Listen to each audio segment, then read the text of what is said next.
Welcome, Voyager. You've arrived just in time for one of the stranger entries in the global guestbook. Tonight, we're sailing past the edge of what was once thought to be the end of the world, to a place that, for centuries, was sketched in only the boldest strokes. A place once called Terra Draconis, the land of dragons.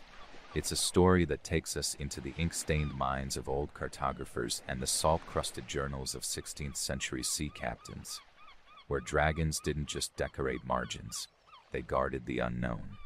Anyway, if you find these drifting stories calming to your compass, drop anchor with a like and subscribe, and chart your location in the comments. Latitude or landmark, we'd love to know where your tide is coming in from. And if your coast hides any forgotten lore, it may just appear in a future tale. Now, lean gently into the quiet. Imagine the creak of wooden hull beneath you, the sigh of canvas, the hush of a distant horizon coming into view. Let your breath match the slow rhythm of waves. Let the light dim, and the noise retreat behind you like the fading shore. Our story tonight sets sail in the year 1532, aboard a Portuguese vessel off the southern coasts of what was then largely uncharted territory, below Java, east of Africa, west of the myth of Terra Australis. The name of the ship is not recorded, but the man who gave us tonight's mystery is Orance Fine, a French cartographer working not from a captain's bridge, but from a desk in Paris. Orance Fine, sometimes spelled Orontius Phineas, was a mathematician, mapmaker, and professor at the College Royal.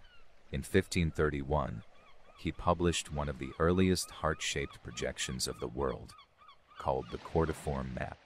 And on that curious rendering, he included something astonishing: a massive southern continent labeled Terra Australis Recenter Inventa, sed non-dum plene cognita.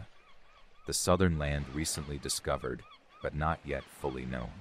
In other records and on other maps around this time, a portion of this land would also appear under another name, Terra Draconis, or Land of Dragons. The name wasn't just poetic. It reflected a deep fear of the South. For medieval and early Renaissance Europeans, the unknown wasn't simply blank. It was dangerous. The farther south one went beyond the equator, the more treacherous and speculative the territory became. Temperatures were believed to become unbearable. Water boiled on its own, skin darkened, and monsters, both human and bestial, roamed freely. Where knowledge ends, imagination begins, and nowhere was that more true than in the cartographic traditions of the 15th and 16th centuries. In Fine's time, mapmakers relied not just on explorers, but on books, hearsay, second-hand reports, and the extrapolated geography of classical antiquity. They read Ptolemy, Aristotle, Pliny the Elder. They heard stories from sailors and scribes. And when there were no facts to anchor to, they drew dragons. In 1513, Turkish Admiral Piri Reis published a map that included parts of South America, Africa, and what some fringe theorists later tried to interpret as Antarctica. The coasts on that map were studded with strange animals, horned sea beasts, and ships locked in eternal battles with creatures whose names we'll never know. A decade later, similar images began appearing near the South Pole on European maps, labeled not just Terra Australis, but sometimes Regio Patalis and more vividly, Terra Draconis. The question is, why dragons? And why here? The answer, like many things in exploration history, lies in layers. Part myth, part metaphor, part psychological projection. For one, the concept of dragons wasn't uniform. To a European cartographer, dragons weren't always fire-breathing serpents. They were shorthand for the unknown. They represented parts of the world where ships had vanished or where records ceased to exist. Drawing one at the edge of a continent was a way of saying, there be mysteries here, without needing to explain further. But there's another possibility, and it comes from reports, often exaggerated, sometimes misunderstood, of real animals seen in foreign lands. Consider the Komodo dragon, first documented by Western scientists in the early 20th century, but known to local Indonesian populations for centuries. Measuring up to 10 feet in length and possessing a venomous bite, the Komodo dragon may well have been a real creature that gave rise to earlier legends. Dutch explorers in the East Indies recorded tales of giant lizards. Some may have even glimpsed them across the archipelagos. If those stories traveled back to Europe, distorted, translated, made monstrous, then it's easy to see how dragon might be the conclusion. And then there are the fiery landscapes themselves. If you look at the volcanic arcs that encircle the Pacific, stretching from Indonesia to New Zealand, the Philippines to the Aleutians, you'll see that many southern lands known or guessed at by early Europeans were marked by eruptions. The Ring of Fire is aptly named. To sail near Java or Papua, or even the subantarctic islands like the Kerguelens, is to witness smoke rising from stone. It's not a far leap from Fire Mountain to Fire Beast. And what else breathes fire but a dragon? In 1595, Dutch navigator Willem Barents sailed north rather than south, in search of the Northeast Passage. His maps, too, bore warning creatures, particularly around Novaya Zemlya and the Arctic fringes. But it was in the southern margins that the true monsters lay. In some cases, the dragons drawn were not artistic flights of fancy, but copied wholesale from earlier sources like the Carta Marina of Olaus Magnus, a 1539 map of the Nordic world that included sea serpents, whalebirds, and tusked fish capable of swallowing ships. So when Orens Fine included Terra Draconis, he wasn't alone.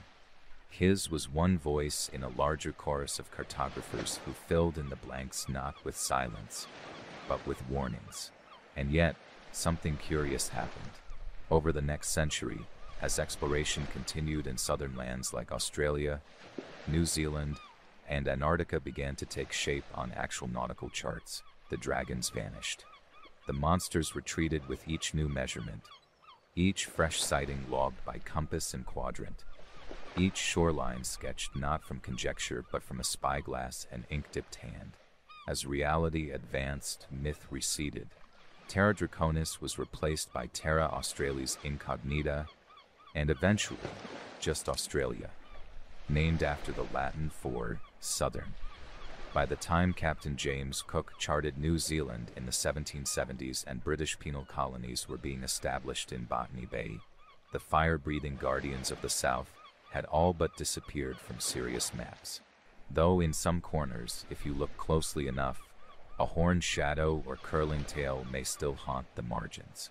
But even after the Age of Enlightenment snuffed out many of the beasts once feared, the spirit of Terra Draconis never quite left.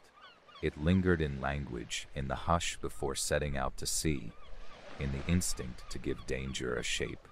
To this day, we refer to the unknown as uncharted territory, and the act of facing fear as slaying your dragons. For cartographers, the act of mapping was more than scientific, it was psychological. It was an act of imagination. There's a small but fascinating theory among historians of science that Terra Draconis may not have been a single place at all. Rather, it was a term that drifted, a floating cipher for anywhere the edge of knowledge was sharpest. In that sense, Terra Draconis could be the Amazon jungle, the interior of Africa, or the deep-sea trench that still lies unmapped between Fiji and Tonga. All of them dragon lands in their time. And so, when 16th century mariners looked at the massive blank canvas south of Java, they painted what they feared, or what they hoped never to encounter. This was not ignorance in the modern sense, but a kind of reverence, a nod to the world's ability to outpace human certainty. There is something deeply humbling in that, something we've mostly forgotten in an age where satellites can spot a village through clouds, but remnants remain even now. If you visit the National Library of France and stand before Fine's heart-shaped map, the Nova 8 Integra Universi Orbis Descriptio, you'll notice how the imagined southern continent wraps upward in an arc, enclosing the bottom of the known world like the curved jaw of some great subterranean creature. Its landmass is both grounded and unknowable, scrawled with mountains that never existed and rivers that never ran, stitched together from sailors' tales and scholarly theories. There's no dragon drawn there, no scales or wings, just the name and the silence behind it. In more modern times, this romanticized imagining of southern lands took on a new kind of mystique. In 1820, when the first confirmed sightings of Antarctica were reported, it was from ships locked in ice and mist, straining to see through snow and the curve of the earth. The continent was not the fiery land of old. It was white, silent, and lethally cold. But it was no less alien, and for some, it remained a dragon, only now sleeping beneath snow instead of smoke. Interestingly, the symbolism was not lost on early explorers. Many wrote in diaries not of discovery, but of trespass. They didn't conquer the Antarctic, they entered cautiously, aware of their fragility. The monster had changed form, but not temperament. Meanwhile, Australia, once thought to be part of this imagined Terra Draconis, was found to be far older, geologically speaking, than most of the continents charted by European lines. Its deserts stretch wider. Its creatures, like the platypus and the cassowary, defy tidy classification. Even its trees, like the woolly pine, seem borrowed from eras long extinct. In this way, the dragon did not die. It simply grew quiet, waiting for us to understand it differently. And then there are the cultural dragons, the ones that do not breathe fire but memory. For many Aboriginal peoples in Australia, the land is mapped not with borders and names, but with stories. The Dreamtime Chukurpa is a system of song lines, ancestral paths etched into the land not just by feet but by voice and belief. Serpents coil through these stories too, particularly the rainbow serpent, a powerful creator being found across many language groups and oral traditions. European dragons guarded treasure and punished greed, but the rainbow serpent brought water, carved valleys, and shaped the ground itself. It was not something to be slain but understood, a being of cycles, flood, drought, renewal. Seen from this lens, perhaps Terra Draconis was never a warning, but an invitation to pay attention, to let the unfamiliar remain mysterious long enough to teach us something.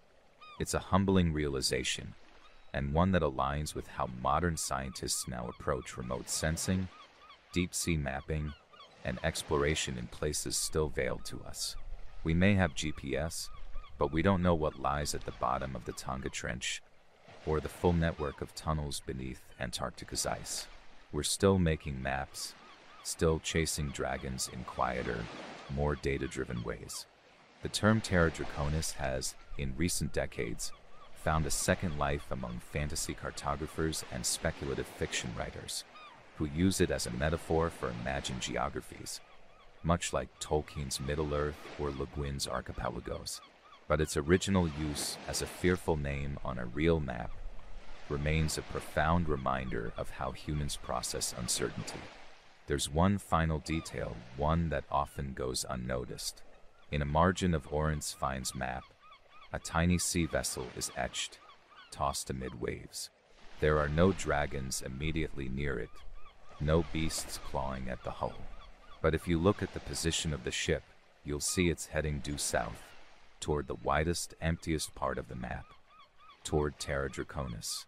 No anchor, no hesitation, just wind, sail, and the open unknown. It's a fitting image for our own lives, in a way. We chart paths across oceans of uncertainty, knowing full well that something waits in the unmarked water.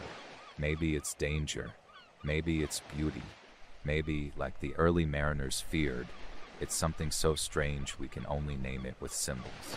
But either way we go, we trace the edge of the map, we ask the question, we sail toward dragons, and in doing so, we preserve a tradition that is older than ink, older than compass, older than fear itself.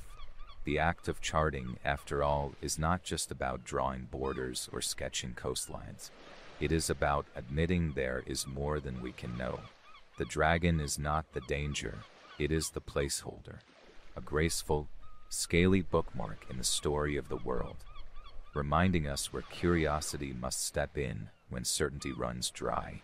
There is something quietly noble in the early mapmakers' honesty. They didn't pretend to know everything. Instead, they filled the spaces they couldn't understand with symbols of imagination, beasts that watched from the margins. They carved dragons not as lies, but as invitations, as if to say, "This far we know. Beyond here, you must go and see for yourself." And see we did. Ships creaked through uncharted waters. Botanists pressed unfamiliar leaves into books. Sailors leaned over rails to catch glimpses of new coastlines rising from mist. And slowly, Terra Draconis faded, not as a failure of understanding, but as a quiet triumph of exploration. The dragon receded not with a scream, but with a sigh, curling its tail around the final edge of the parchment, giving way to names like Victoria, Tasmania, and Antarctica. And yet, the spirit of the dragon lives on, not in flames or scales, but in the way we approach every unknown. The deep sea, the distant galaxy, the locked chamber of a glacier. In these places we still pause. We still draw breath before entering. We still whisper, in some part of ourselves, that a guardian might yet be waiting. In 2012, a team of researchers in East Antarctica drilled through nearly 2 miles of ice to reach Lake Vostok, a subglacial body of water untouched by sunlight for millions of years. As the borehole neared the lake's surface, great care was taken not to contaminate it, not to introduce modern life to what might be a pristine ancient ecosystem. One of the researchers, in an interview, compared the act to cracking open a myth. He said, "We don't know what's down there, but whatever it is, it's been waiting a very long time." It is hard to imagine a more fitting echo of Terra Draconis than that. And so, perhaps the dragon was never truly a monster. Perhaps it was a metaphor for the sacredness of the unknown, a signal to proceed slowly, to listen carefully, to carry respect into mystery. On an old wall in Lisbon, in the Alfama district where the houses are stacked like books, there's a faded tile map of the known world from the mid-1500s. And in the far southern corner, where the shapes lose confidence and the sea grows pale with uncharted promise, a single Latin phrase is painted: "Hic sunt dracons," here be dragons. But if you trace your finger gently over the cracked blue ceramic, you'll see that the dragon isn't snarling. It isn't coiled in menace. His wings are folded. His mouth is closed. It faces outward, toward the edge of the map, not to threaten, but to guide. It is looking where we are meant to look, forward, to the next blank space, to the next shimmering mirage of possibility. And that, Voyager, is what you carry with you now. A story wrapped not in certainty, but in wonder. A reminder that the world has always balanced on the delicate line between the known and the imagined, between the ink and the breath. So the next time you look at a map, be it on paper or glowing from a screen, pause a moment at the corners, the places no one names, the patches of sea or forest or clouded sky that lie just outside the margins of familiarity. And remember Terra Draconis, not as a mistake, but as a whisper, a curved suggestion from the past, saying, here is where the story begins. Leave a coordinate in the comments if your part of the world has ever felt like a place where dragons might linger. Maybe you've walked a foggy ridge, or stood beneath stars that seemed just slightly too close, or felt the stillness before a storm and known you were standing on the edge of something vast. So let us know. Perhaps your landscape will be the next to rise from the margins and into the heart of the map.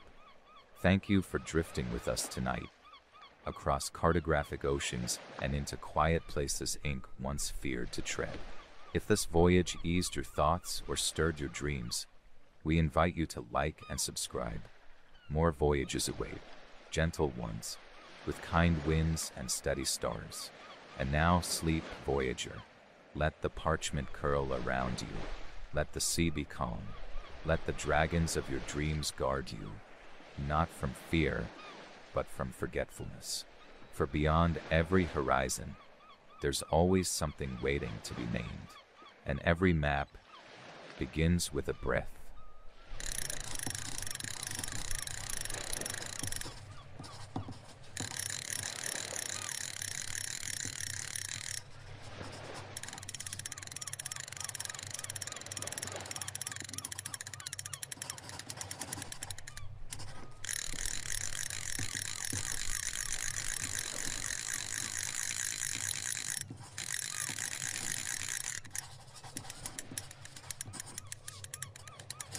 Welcome, voyager.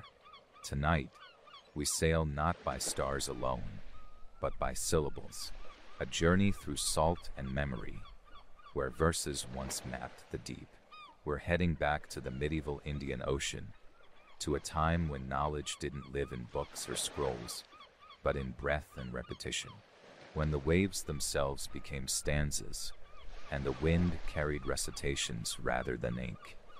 Some sailors carried astrolabes, others compasses, but the cleverest among them, they just hummed. In any case, if you've enjoyed drifting along these tales before, consider leaving a like and subscribing to keep your bearings set for future voyages. And in the spirit of ancient sea charts, drop a coordinate in the comments. Tell us where you're listening from. Perhaps your shore once echoed with verses of its own. Who knows, we might plot a future story there too. Now, let your shoulders settle, as gently as a dhow settling into a harbor. Let the hush of distant waves soften your thoughts. Picture the rustle of sailcloth above, and the scent of sun-warmed wood beneath. Let the breeze carry you, not forward or back, but inward, into stillness.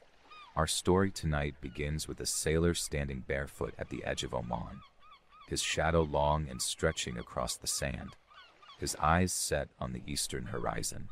He is unnamed in the records, but he was one of thousands, a generation of traders and navigators, born along the western shorelines of the Indian Ocean and raised on the rhythmic verses of the Ramani. These were poems unlike any others, not written to be read, but sung, chanted in a low, swaying cadence as sails unfurled and hulls creaked against the swell. Each line of a Ramani was a map, each word a signal. Shoals, reefs, tidal shifts, prevailing winds, even the behavior of fish or the smell of coming rain. Knowledge that would fill libraries if written, but instead lived only in the minds of those who recited them. And recite they did, at sea and on land, in the courtyard shadows of Muscat, in the coconut groves of Zanzibar, along the steps of Kochi's backwaters, and among the coral dwellings of the Lamu archipelago. These chants stretched across thousands of miles, forming an invisible web of memory that connected East Africa, Arabia, India, and Southeast Asia. The earliest mentions of this oral sea lore come not from historians, but from the logs of perplexed European sailors in the 16th century. The Portuguese, arriving with towering caravels and gunpowder pride, found local navigators who sailed just as far without so much as a sextant. Instead, they spoke of verses passed from grandfather to grandson, memorized through childhood, recited aloud before every journey. Scholars now believe this system of navigation evolved from earlier Babylonian and Greek influences, but was profoundly reshaped by the Arab maritime tradition. For these navigators, the sea was not merely crossed, it was read, and every current, every island silhouette was a word in a larger, fluid language. In the 10th century, the Persian geographer al-Muqaddasi remarked that sailors from Oman could predict winds with uncanny accuracy. He assumed they were using magical methods, In truth, they were drawing from a mental library shaped by centuries of intergenerational observation, encoded in poetry, shaped to the rhythm of rowing, designed to be unforgettable. One preserved fragment, recorded in Zanzibar in the 19th century by Swahili chroniclers, goes something like this, in rough translation. When the moon breaks wide at Safar's end, the wind that whispers comes from Yemen's bend. Past Sheila's reef, where dolphins leap, the black rock rises from the deep. Simple but dense with instruction. The moon phase points to the month of Safar in the Islamic calendar, a time when the northeast monsoon begins to stir. The wind from Yemen's bend indicates a reliable trade wind pushing southward. Sheila Reef was a known hazard off the coast of Lamu, and the Black Rock marks a basalt formation near Pate Island, a crucial turning point for ships headed toward the Somali coast. But these chants weren't only navigational. Some described the scent of foreign harbors, the color of sunrise at sea, the taste of rain from different latitudes. There were verses for ship repair, for predicting illness, for honoring the drowned. The ocean was not a void to be crossed, but a library, open, oral, endless. It's important to understand how vital this method was for preserving knowledge in an age where maps were rare and often inaccurate. Parchment could rot, ink could run, but memory survived if carried across lips. In the humid, salt-heavy climate of the Indian Ocean, a book might last a decade. A well-recited verse could live for generations. European cartographers sometimes mocked these poetic traditions. A Jesuit missionary in Goa once wrote that Arab sailors sing the sea as if they hope to lull it. He missed the point entirely. The songs weren't lullabies, they were instruments of precision, data carried in meter and rhyme. We know from oral histories in coastal Yemen and Oman that some verses were restricted, sacred even, only recited in full by elders or senior navigators. There are stories of apprentices spending years just listening before being allowed to chant aloud. The ocean was not given to you all at once. It had to be earned line by line. One extraordinary account survives in the writings of Ibn Majid, the famed 15th century navigator of Ras Al Khaimah, often called the Lion of the Sea. He composed complex maritime treatises, but even he acknowledged the supremacy of the spoken word at sea. He wrote that a man may have 1,000 maps and still lose his way, but the verse of his father's voice will bring him home. By the 1700s, with the arrival of standardized maps and magnetic compasses, this oral tradition began to fade. European influence, along with increased literacy, slowly replaced verse with charts and tables. Many of the chants were never recorded. Some only survive as fragments, tucked in travelogues or remembered by coastal elders now gone. Still, in some corners of the ocean's edge, whispers remain. Off the Kenyan coast, elders in the Bajuni community still recall parts of verses describing the waters around Kismayo. In Oman's Dhofar region, fishermen still recite weather rhymes that echo ancient navigational chants. The ocean remembers, even if we forget.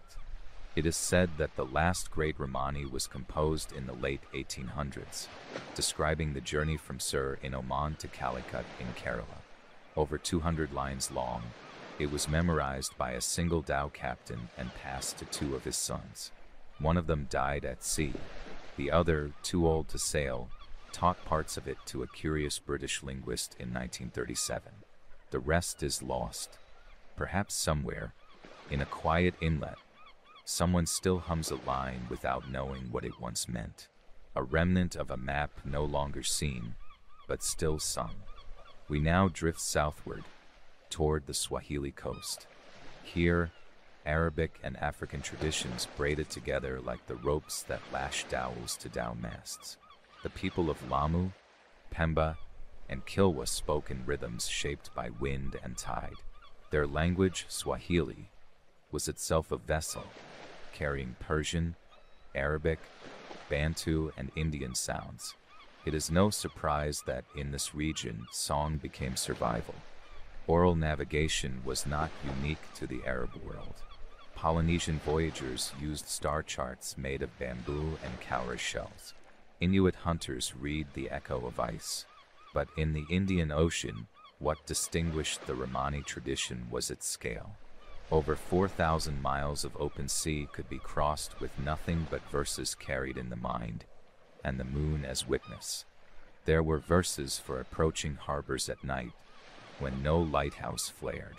One chant, partially recovered from a Zanzibari elder in the 1960s, described the glint of wet basalt on Pemba Island as a nighttime marker, and warned of a coral tongue just beneath the surface. It was not poetic in the modern sense, no metaphors, no flourish, just detail encoded and memorized. And the verses could be responsive. If the winds shifted, an experienced navigator would alter the order of the chant mid-sail, looping back to a remembered line, or improvising a new one that echoed the old. This made them resilient, adaptable, a living archive of the sea. In Oman, during seasonal gatherings at Sur or Salalah, old captains were once invited to chant from memory, surrounded by younger men with sand in their hair and calluses from sail work. These gatherings were as much for teaching as for honoring. Each performance was a retrieval of a map no longer drawn, but deeply felt. There is a story told in Salalah of a captain named Hamoud, who could recall every harbor between Berbera and Bombay. He had never learned to read.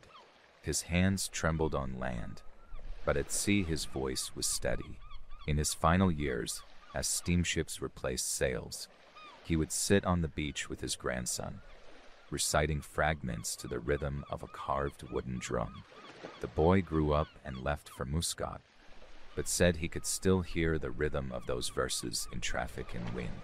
It was like knowing the smell of a storm before the clouds arrive. He said, the body remembers what the mind forgets. As the 20th century advanced, efforts to preserve these traditions grew more urgent.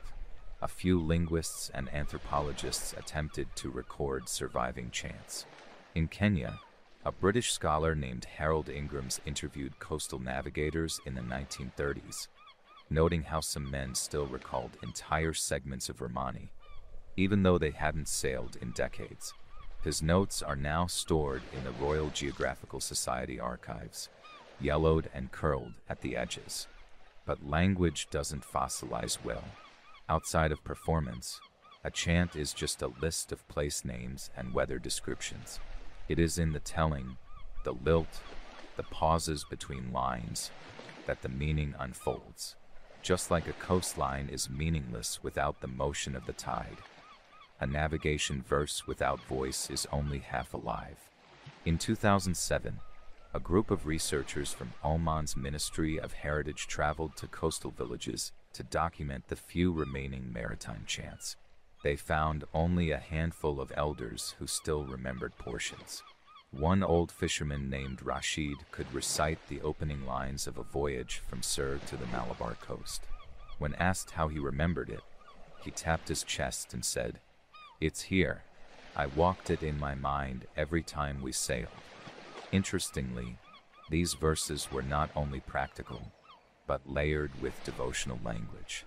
Many began with invocations to God, or to the Prophet Muhammad, asking for calm seas and favoring winds.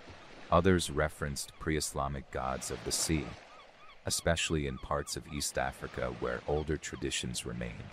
The chants were not purely technical. They were spiritual, emotional, mnemonic, and geographic all at once. One could argue they weren't just maps, they were rituals. Each recitation was a gesture of humility, a recognition that the ocean could not be tamed, only listened to. The chant was not meant to conquer the sea, but to accompany it. In the fishing village of Mirbat, on Oman's southern coast, a crumbling wall still bears graffiti that some say is part of an old Romani. The script is too faded to confirm, but the pattern of repetition suggests verse. Locals say it was drawn by a homesick sailor who didn't want his route forgotten.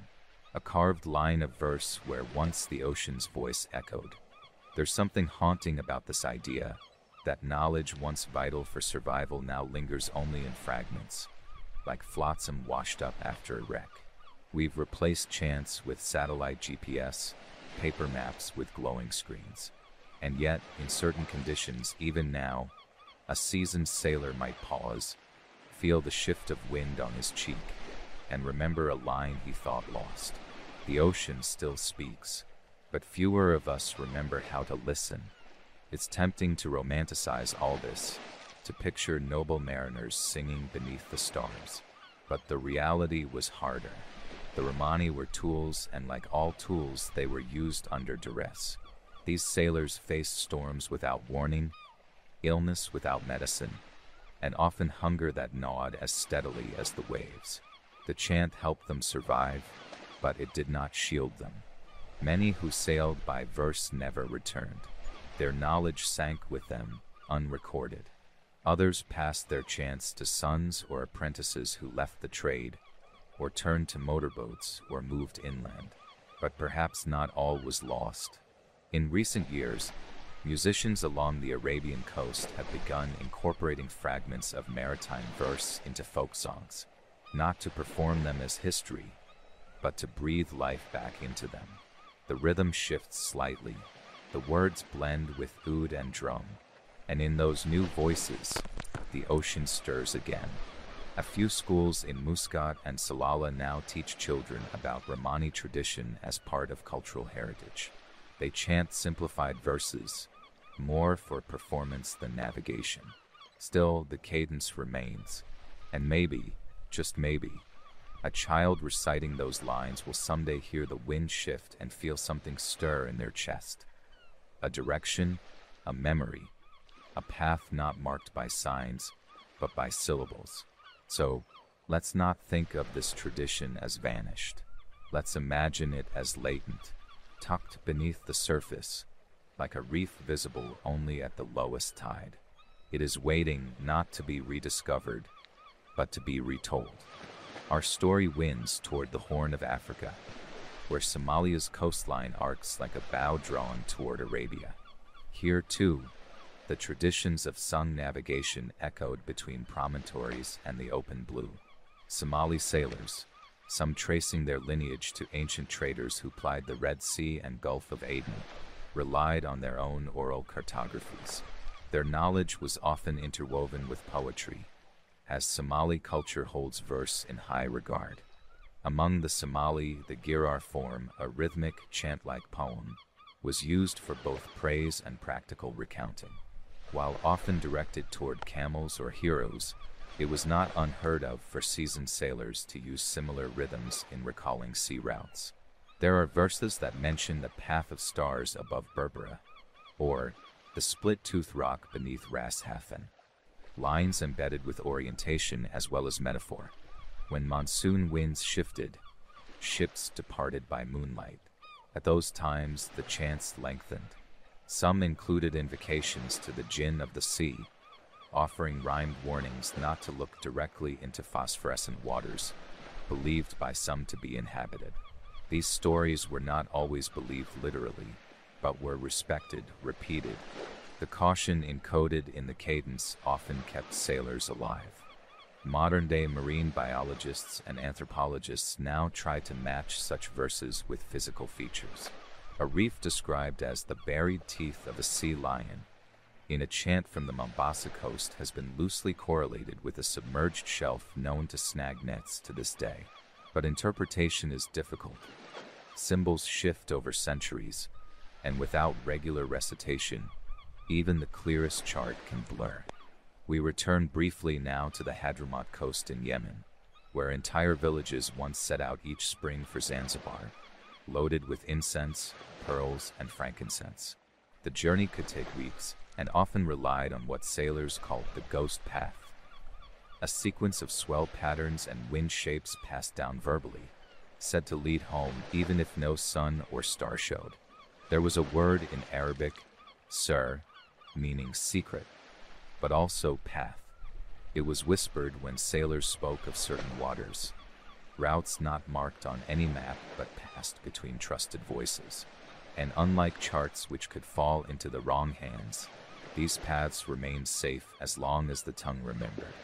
In the Maldives, too, an archipelago seemingly built for oral navigation, sailors used star lines and reef poems to weave through the labyrinthine channels between atolls.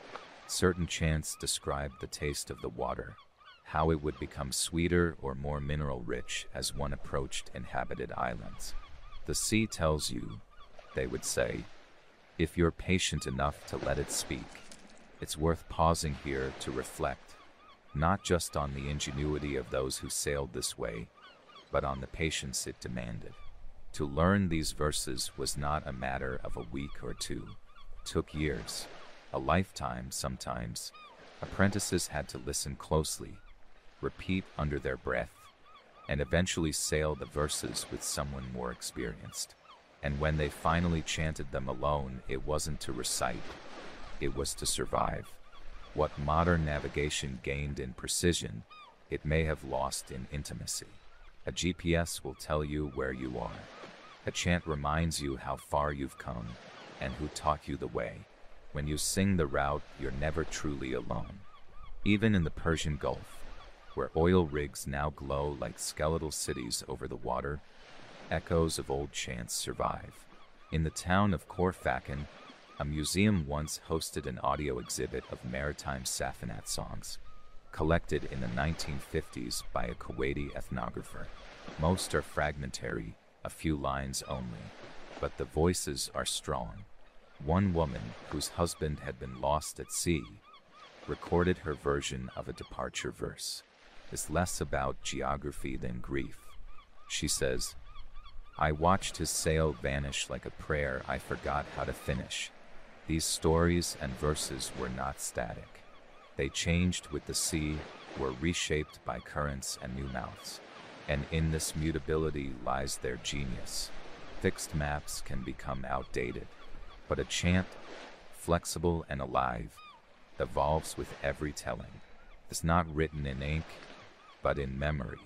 And memory, like water, finds a way to keep flowing. In 2021, an Omani sailor named Youssef in his 60s was asked if he ever sailed by verse. He said no, not exactly, but then recited perfectly and without hesitation the names of every headland between Sur and Socotra. When asked how he remembered, he laughed and said, because when I forget, I dream of them, like family I haven't seen in years. That, perhaps, is the real map, the one drawn not with coordinates but with connection. To places, to people, to the sea itself. And through voice, those connections endure. The ocean becomes not just a body of water, but a vast library, with every wave a turning page. Tonight, as your eyes begin to soften and your breath settles, imagine this. You are on the deck of a lateen-rigged dhow, the sails like stretched parchment overhead. The stars will slowly above, and from below comes the sighing of the sea. There is no compass, no chart, only the sound of a voice beside you, chanting softly. You don't understand the words at first, but their rhythm calms you. You begin to hear meaning in the pause between lines, in the hush of wind through ropes. A path is being shown in feeling, in sound, and as the chant continues, you realize you are no longer adrift. You are following, you are remembering, you are returning. So rest now, voyager. Let the waters hush and cradle you. Somewhere out there, an old verse is still being sung, not for the world to hear, but for the sea to remember. Good night.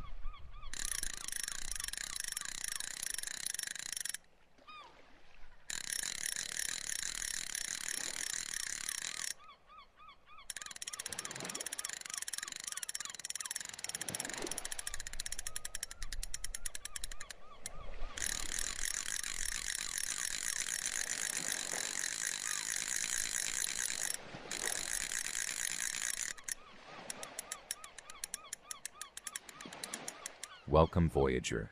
Tonight, we drift toward a rocky coast where light once flickered not from electricity, nor from flame, but from the quiet patience of mirrors, glass, and a little luck with the moon.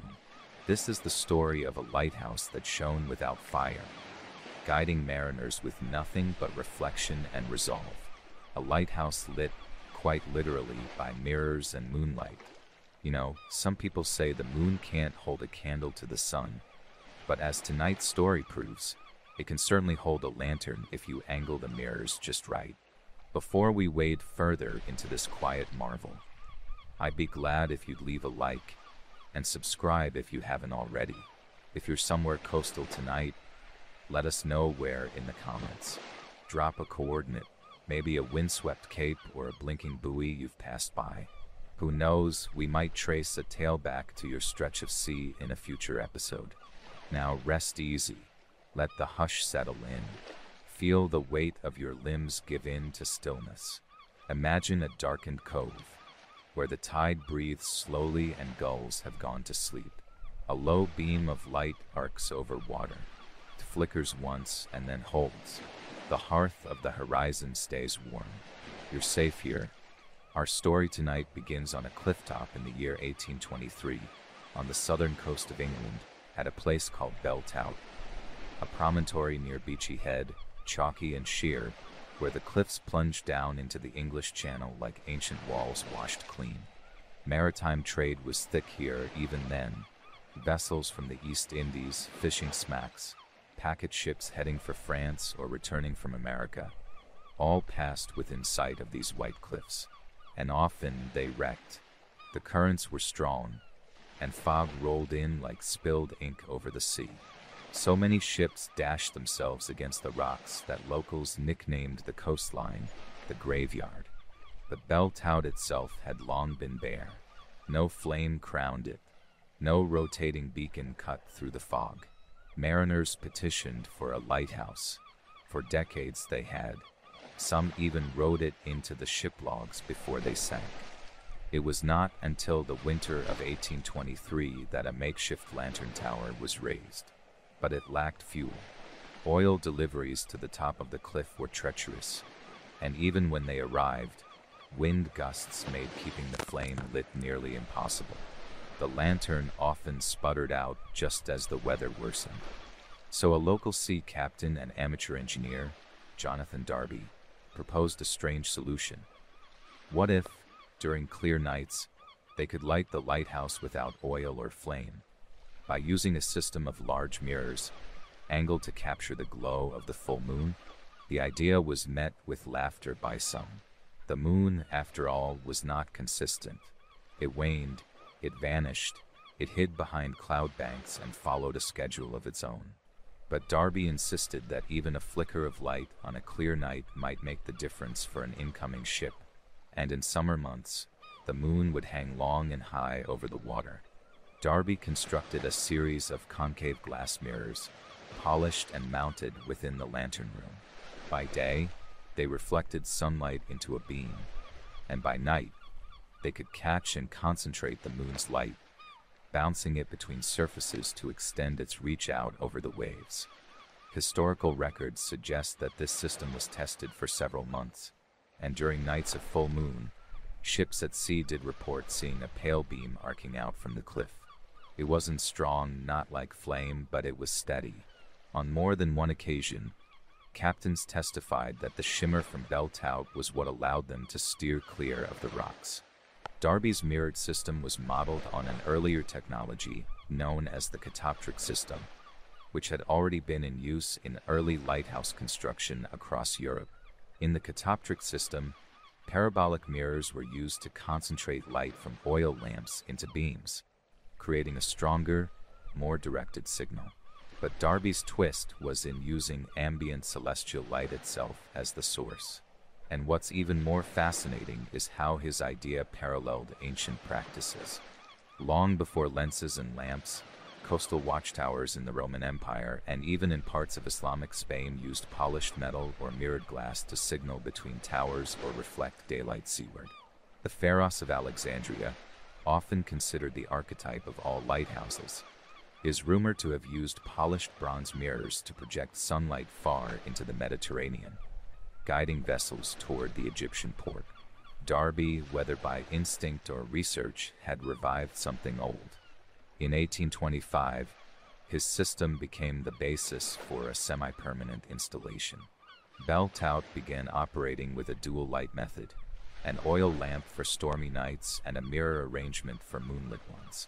For nearly a decade, the mirror light method remained in place until more powerful Fresnel lenses and a better oil supply chain rendered it obsolete. But the memory of the moonlit lighthouse lingered.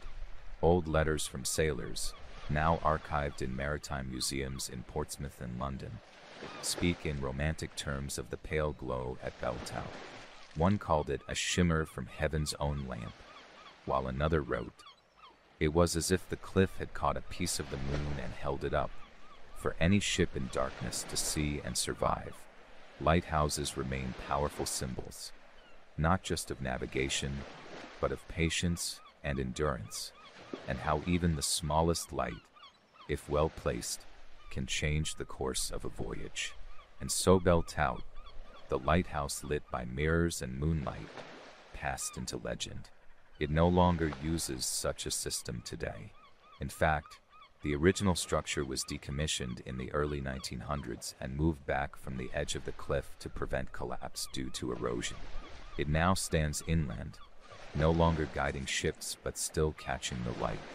Perhaps that's the lasting metaphor of it all, that even when no longer needed, the idea of such a thing remains beautiful enough to preserve.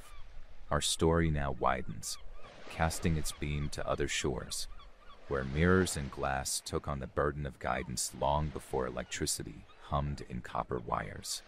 Off the coast of Sweden, in the Kattegat Sea, the Cullen Lighthouse once used polished metal reflectors to cast its glow. Records from the 18th century show that glass and brass parabolas helped magnify the light of open flames, forming the early prototype of what would become more precise optical systems. Mariners from Denmark, sailing by Kulleberg, described the light there not as brilliant, but reliable. A silver flicker that danced just above the waves, as though Neptune himself were holding a candle. And in France, not far from where Augustin Fresnel would later perfect his lens system, smaller lighthouses experimented with mirrors wrapped in silvered copper, set at mathematical angles. The sea didn't care much for equations, but these arrangements often succeeded in piercing the salt-heavy fog, especially when aligned with starlight or a rising moon. In many ways, these early structures weren't built simply to resist nature. They were collaborations with it. Moonlight was free, so was sun, in a time when whale oil was costly, and the sea could turn impassable at a moment's notice. Finding ways to bend and harness ambient light wasn't just clever, it was survival. By the mid-1800s, such experiments began to fade, not because they failed, but because something brighter had come along. Fresnel's lens, a brilliant invention made of concentric rings of glass, could trap even a weak flame and hurl it across miles of ocean. These new lights burned with the intensity of controlled fire and no longer needed the cooperation of the sky. Still, in quiet corners of maritime lore, the idea of a moonlit lighthouse holds a certain poetry. There's something soft, almost reverent, about a light drawn not from combustion or command, but from reflection. And reflection, too, shaped the lives of those who lived in and maintained such lighthouses. At Bell-Tout, lighthouse keepers were often poets in waiting. One such man, Henry Parsons, served from 1836 to 1841. In his diary, which now rests in a weathered folio at the Eastbourne Heritage Center, he describes the long nights on watch, the mirrors misting with sea spray, and the delicate ritual of wiping them clean with linen, then checking the moon's rise against a battered almanac. He wrote, "Tonight, the moon came late, hesitant behind cloud, but when it broke free, the mirrors caught her all at once, as if in chorus. I stood and watched it stretch itself into sea, Parsons had no illusions about the limits of mirror light. Fog was its enemy. Storms swallowed its shimmer whole. But on clear nights, he believed, something gentle and good passed between the moon and the mirrors, and then out into the dark, toward any sailor searching for a shape on the horizon. In that, perhaps, the story of Beltout becomes less about the technicalities of optics and more about belief, the human willingness to gather and shape what little light we have and offer it up as protection. Other lighthouses followed similar philosophies. In Japan's Seto Inland Sea, stone lantern towers known as Ishidoro once marked fishing routes, their light not from fire at all, but from whitewashed interiors and mirrored bronze surfaces, made to catch the earliest rays of dawn or the flicker of the stars. Coastal villagers memorized how the morning light played across these towers and passed down their glimmering language through generations. Even in the Arctic, stories are told of Inuit families who placed polished ice slabs near the entrances of snow huts, directing moonlight inward during the long polar nights. While not lighthouses in a strict sense, they were navigational aids nonetheless, beacons of orientation and calm. It seems that wherever humans found darkness pressing in, we found ways to offer light, even when fuel was scarce, even when all we had was reflection and timing. Returning to Beltout, the tale does not end in the 19th century. In 1999, after years of erosion threatened to tip the entire structure into the sea, engineers embarked on a remarkable effort to move the entire lighthouse inland, intact. It was shifted back from the cliff edge by 17 meters, placed carefully on rails, and settled on a new foundation. Now restored, it operates as a private residence and occasional guest house. But at night, it still catches the moon. The old lantern room, with its wide windows and arc of sky, reflects the stars across the English Channel, though no longer in service to sailors. Some say the moonlight there is stronger than it ought to be, that on certain clear evenings, the windows flash once, as if remembering their old duty. Others dismiss it as a trick of light, a coincidence. But even coincidences can comfort. And in a way, the story of a lighthouse lit by mirrors and moonlight is less about what was visible and more about what it meant. To know that someone had taken the time to polish glass, align it by hand, and wait for the moon, that someone had trusted that even a faint shimmer might be enough to make a difference, is to glimpse a quieter kind of heroism. So many coastal lives, past and present, are shaped not by grand architecture or blazing technology, but by small acts of care carried out in the dark. A mirror turned the right way, a window wiped clear, a man watching the tide. And even now, with automation and satellite beacons, lighthouses remain, more often than not, unstaffed and overlooked. But if you ever pass one at night, perhaps Beltout or Hookhead in Ireland, or the lonely towers of Brittany, and you see a glint just for a moment from glass high above, it may not be flame. It might just be the moon passing through old memory, just enough to light your way. Our story begins to drift now, like mist pulling back from the shore, but before it fades, let us circle back to where the sea and sky conspire quietly, where glass and silver once bent the dark just enough to guide a vessel home. There is a lighthouse off the coast of Portugal, Cabo de Roca, once thought to be the westernmost point of the known world. Long before the powerful beams of today swept the Atlantic, it was said that mariners navigating near those cliffs would steer not by the clarity of light, but by its rhythm. The moonlight danced on its upper windows with a kind of pulse, flickering in a pattern only the most practiced eyes could follow.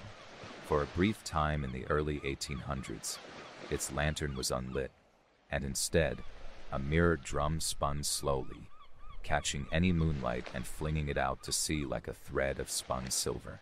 Sailors from Galicia and beyond came to trust that glimmer, waiting for it like a heartbeat in the fog. Such stories appear across coastlines where the elements leave little room for luxury. In the Faroe Islands, Some of the earliest navigational towers weren't lighthouses at all, but cairns, stacks of white-painted stones. At specific times of year, just before midsummer, these cairns would reflect twilight with surprising brightness. Some locals took to polishing seashells or glass fragments and embedding them into the stones, hoping the refracted glint would stretch far enough to catch the eye of a returning fisherman.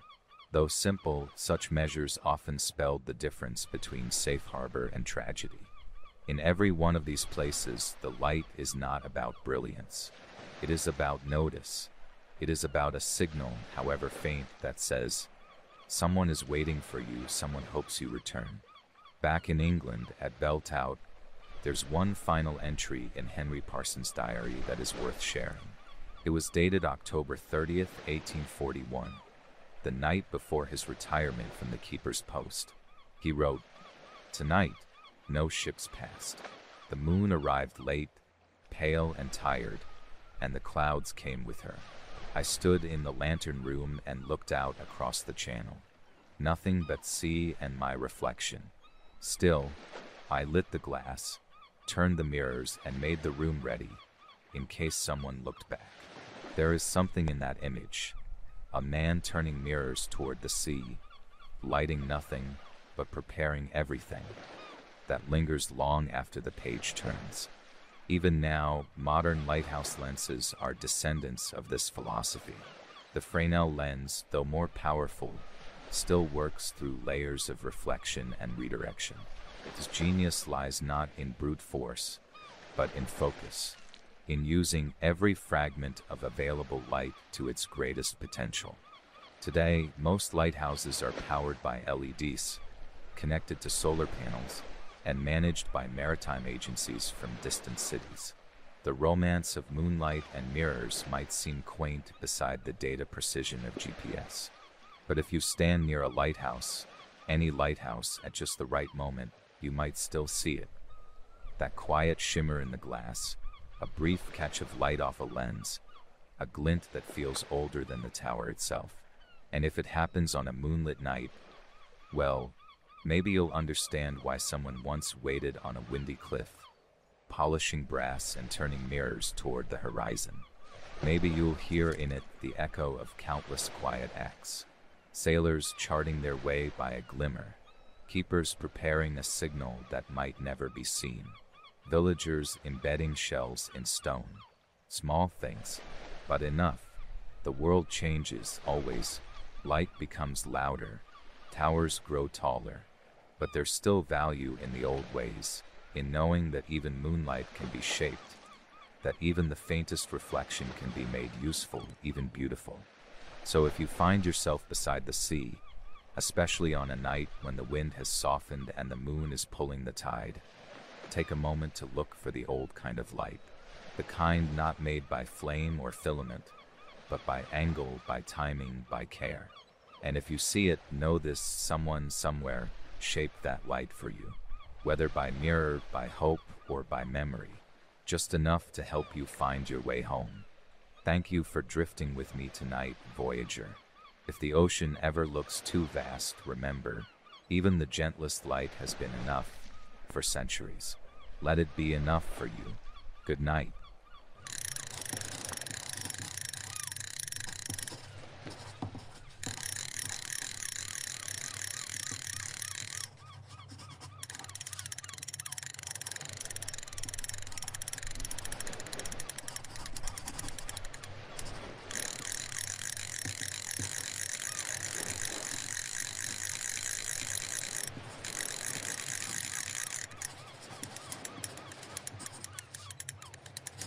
Welcome, Voyager.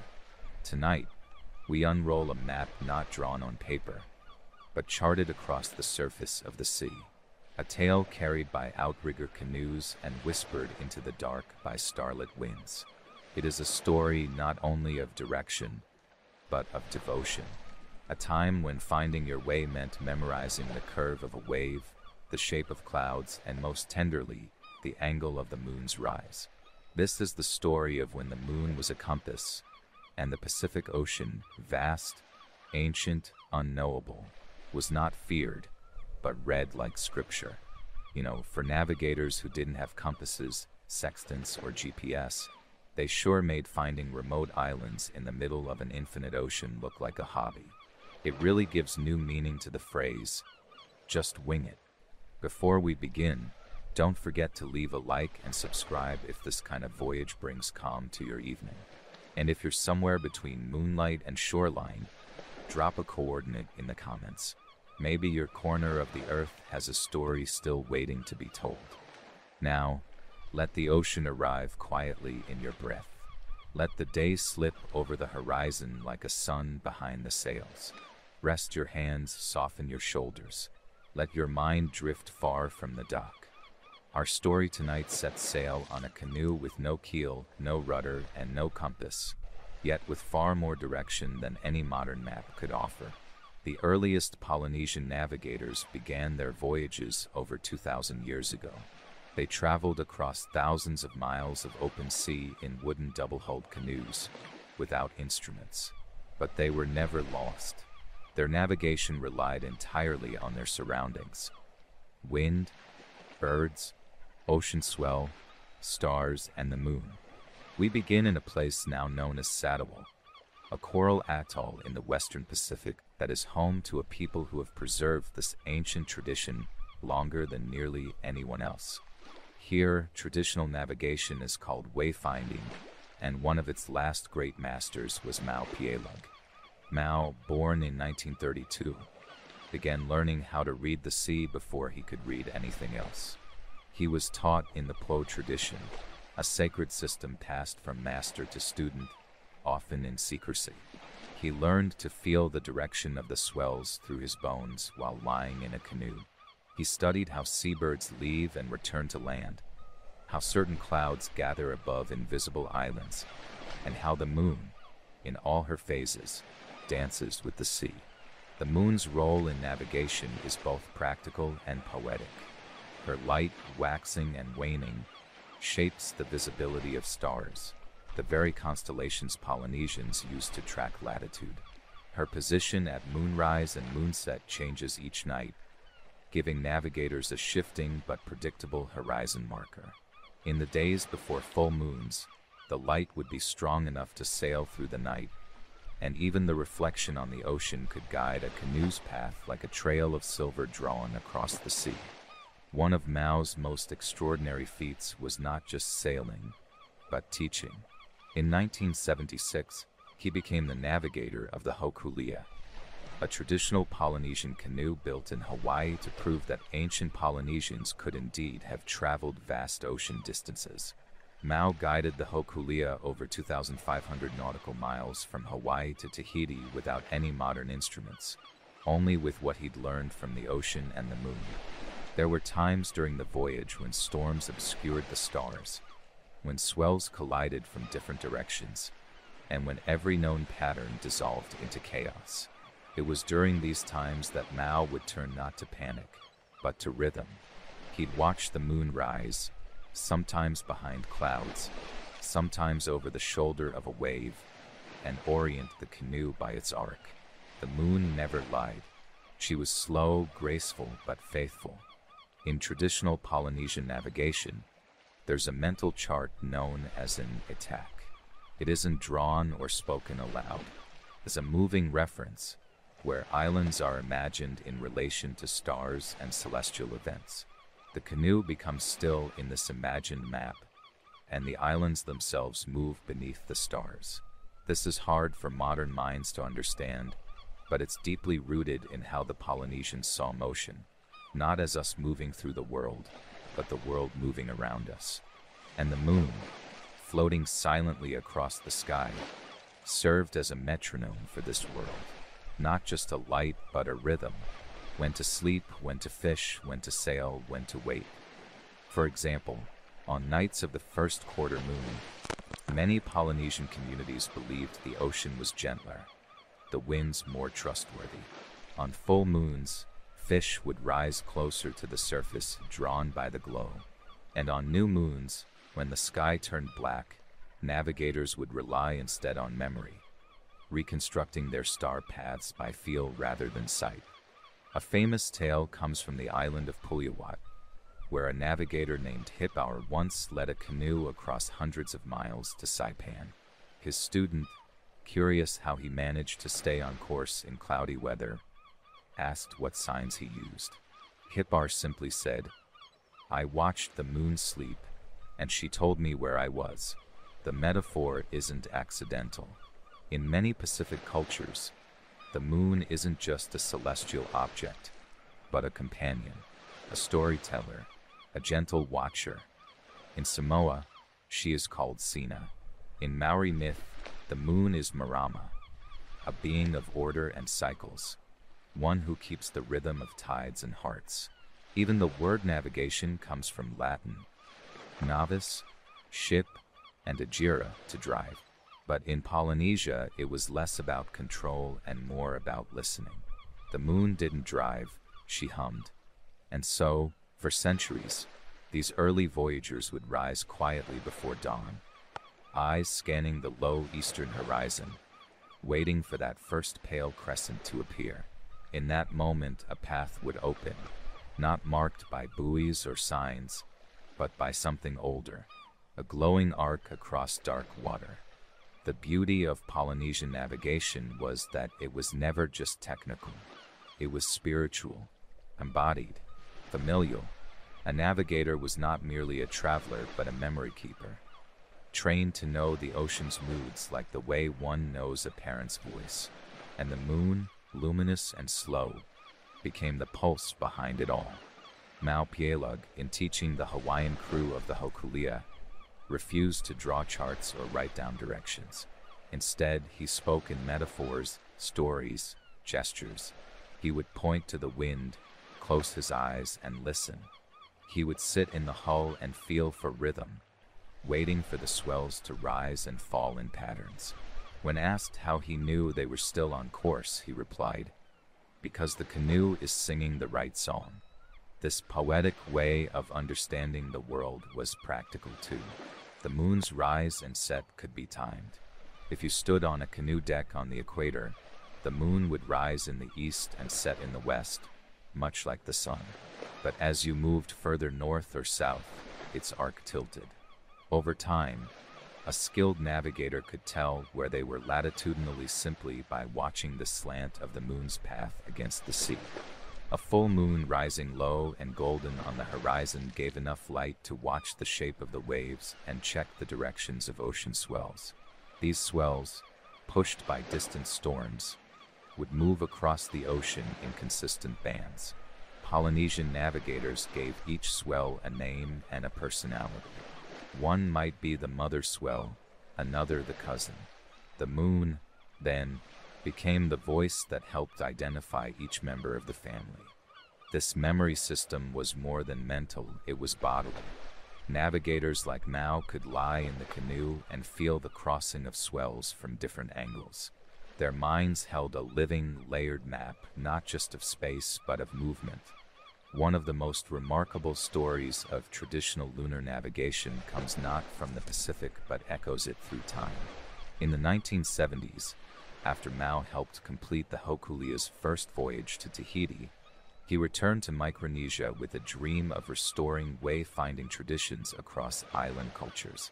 He trained new generations, and from there, a quiet resurgence began. The moon, once trusted but nearly forgotten, found her way back into the hearts of navigators. The Marshall Islands, for example, use stick charts, a lattice of bent palm ribs, seashells, and fiber string, to show wave refraction and swell patterns. While the charts were never taken on the canoe, they were memorized before departure. These patterns were overlaid with knowledge of star paths, seasonal wind shifts, and, of course, lunar cues. When the moon was half full, rising slightly after sunset, navigators would use it as a fixed orientation tool. At night, when stars blinked in and out of sight behind clouds, the moon remained steady. She became a beacon. In fact, many sailing chants composed by Polynesians include lines about the moon holding the way, or the moon sitting above the island we seek. It was not superstition, though it may sound like it. It was deeply empirical, rooted in generations of observation passed through oral memory. Over hundreds of years, sailing routes from Tahiti to Hawaii, from Fiji to Aotearoa, and from Samoa to the Marquesas were not only maintained but refined. The moon played her role, rising and falling like a tide in the sky, her patterns repeating with slow precision. A lunar cycle is 29.5 days long, which means each night the moon rises about 50 minutes later than the night before. Navigators used this predictable shift to estimate how many nights had passed since departure. If the moon rose halfway through the night instead of at sunset, they knew they were approaching the midpoint of their journey. This rhythm, once memorized, was hard to forget. Many navigators could recall, decades later, which phase the moon was in when they first learned to sail to a particular island. It wasn't just timing, it was story, and it was everywhere. In Tonga, sailors would use a small bowl of water to reflect the moon's arc. This allowed them to measure its angle even when the sky was clouded. The moon's reflection would ripple across the bowl like a moving compass needle. It was simple but elegant. Elsewhere, in the Solomon Islands, sailors noticed that under a full moon, phosphorescent plankton glowed more vividly in the wake of their canoes, creating soft trails like lanterns beneath the surface. These glowing paths could be followed at night, another quiet map left behind by light and motion. Even today, you can hear echoes of this practice. On some remote atolls, elders still sit outside after dusk, watching the horizon. They don't consult apps or charts.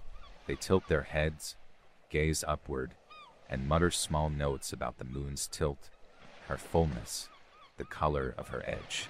Some will say, "She sleeps low tonight," meaning it's a good time to sail. Others will say, "She rides too high," meaning the sea is unsettled, and the moon, as ever, listens. Perhaps the most touching part of this lunar navigation tradition is not just that it worked, but that it continues. The Kli, after many voyages, still sails today, as do sister canoes like the Hikianalia and Okeanos. They sail without GPS. They move with the stars, and when the stars are hidden, they wait for the moon to rise. In 2014, the Hokulia departed Hawaii once more, this time for a worldwide voyage. On board were young navigators learning to track constellations and moonrise. In blogs sent back from the deck, many described the moment of nightfall as sacred. When silence fell, the sea darkened, and the moon first pierced the horizon. There, in that moment, all noise stopped. It was as if time paused for her arrival, and in that pause, directions became clear. In many ways, Polynesian lunar navigation represents more than just travel. It is a lesson in trust in the natural world, in memory passed from mouth to mouth, and in the quiet instructions hidden in moonlight. It's not so different from the way we find our way through sleep, really. Not by landmarks or destinations, but by rhythm, by feeling, by the unseen pull of something ancient and steady. And as we return now to the waters near the Marshall Islands, near Samoa and Tahiti and Rapa Nui, the moon returns too, gleaming across open water like a silver path drawn with one hand. There's a calm that settles on these seas, not the silence of stillness, but of attentiveness. The sea is always listening, the moon always watching, and those who sail between them move not just through space, but through ceremony.